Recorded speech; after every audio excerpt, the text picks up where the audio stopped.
E aí, como funcionou esse teste, né? Esse teste identificou algumas fases na escrita da criança. A primeira fase que ele identificou foi a fase pré-instrumental. As características dessa fase circundam em torno dos 3 anos de idade, né? Nessa fase, as crianças têm dificuldade de entender as instruções dadas pelo professor pesquisador. Então, o professor dizia para elas que elas tinham que esperar que a frase fosse ditada, mas a criança não espera. Ela já sai brincando com os materiais de escrita, já sai rabiscando, já sai fazendo coisas com esses materiais, né? E aí, o que ele percebeu? Que as crianças dessa fase pré-instrumental não percebem a escrita como um instrumento ou meio para recordar de algo. Então, a escrita não tem uma função funcional. Elas acabam imitando a escrita dos adultos, né? E em nenhum momento elas se preocupam, vou tomar nota porque eu tenho que me lembrar depois do que o meu professor está ditando. A atividade de escrita é muito mais intuitiva, então ela sai rabiscando o que foi feito, né? Sai fazendo zigue-zague, fazendo bolinhas. E a característica marcante dessa fase é que ela não espera que as frases sejam ditadas. Ela não espera, ela sai fazendo as coisas, né? E os rabiscos da criança não dão indícios nenhum do que foi ditado. A gente não sabe nem quantas frases foram ditadas, quantas palavras, o que se quis dizer com isso. Então, aqui é um exemplo dessa fase pré-instrumental. A segunda fase é a fase topográfica ou mnemônica. Topográfica já lembra topografia, né? Topografia lembra o mapa. Então, a característica dessa fase é que a criança usa o papel como um mapa para que ela consiga lembrar das frases que foram ditadas. Então, ela faz rabiscos semelhantes, mas ela distribui esses rabiscos na página para lembrar do que foi recordado, né? É a primeira vez que ela espera que a frase seja ditada para ela tomar nota, e ela busca, através dessas localizações espaciais, busca memorizar o que foi dito, né?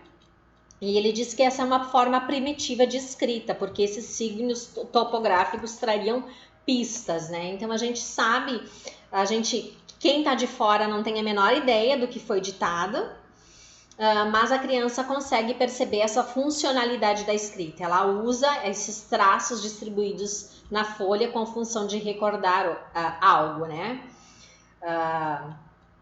Aí ele dá como exemplo, né, que, por exemplo, 5 marcas iguais no papel podem ser indícios de 5 frases que foram ditadas. No entanto, a escrita é subjetiva. O que é uma escrita subjetiva? É que ela não dá pistas nenhuma para o leitor do que está sendo ditado ali. Então, aqui são risquinhos, a criança só produziu os risquinhos, os números foi o professor que fez, né? Todos os risquinhos são iguais, mas com esses risquinhos você consegue perceber, por exemplo, que foram ditadas 5 frases, né? E aí, por exemplo, a vaca ela põe mais no meio, né? A chuva ela coloca um pouco mais acima, né? O lixo da chaminé é preto, então ela vai buscando esses indícios para conseguir se situar no papel. A fase pictográfica.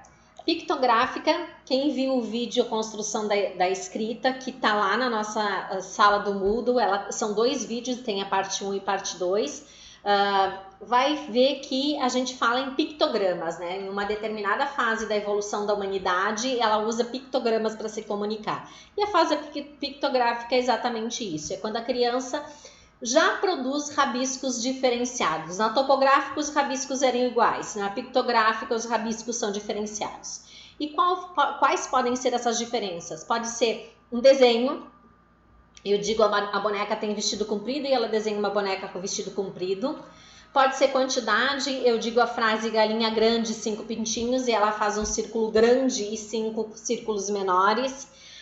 Pode ser a forma, o poste é alto e ela faz um risco alto, o poste quebrou, ela faz um risco quebrado, né? Cor, por exemplo, a camisa do Brasil é verde e amarela. e aí ela usa a cor, pinta uma manchinha de verde e outra de amarelo para lembrar as cores da camisa do Brasil. Então ela utiliza pictogramas, que são desenhos, né?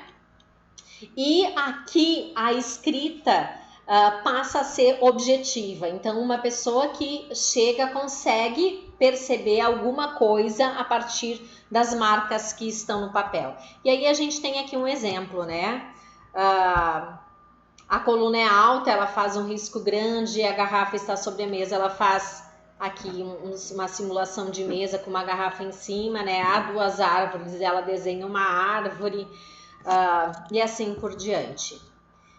Uma outra característica é que quando as frases são difíceis de ser desenhadas, a criança pode construir um cenário. Então, para a frase "há milhões de estrelas no céu", a criança pode produzir a janelinha, uma janela do quarto, né, e mostrando algumas estrelas para mostrar essa infinidade. E aí, por volta dos 5 ou 6 anos de idade, se a criança não domina mais essa técnica de usar o desenho como uma forma de comunicação, é porque ela já sofreu a influência da escolarização e aí ela entra na fase da alfabetização. O que é a fase da alfabetização? De acordo com Luria, o início da fase da alfabetização, se for trabalhada através dos métodos tradicionais, que é o vídeo que vai estar na sequência, ela faz com que a criança perca essa habilidade que ela desenvolveu de escrever com a função de recordar algo. Por quê? Porque no início do processo de alfabetização ela começa a colocar muitas letras, mas essas letras não dão pistas do que está escrito. E aí ele considera isso algo ruim para o desenvolvimento da escrita da criança, né?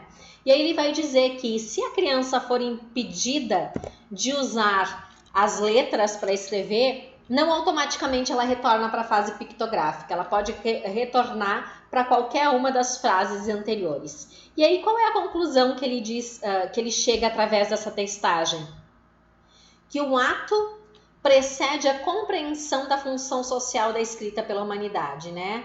Então, o ato de escrever é anterior à função da escrita desenvolvida pela humanidade. Então, pessoal, era isso.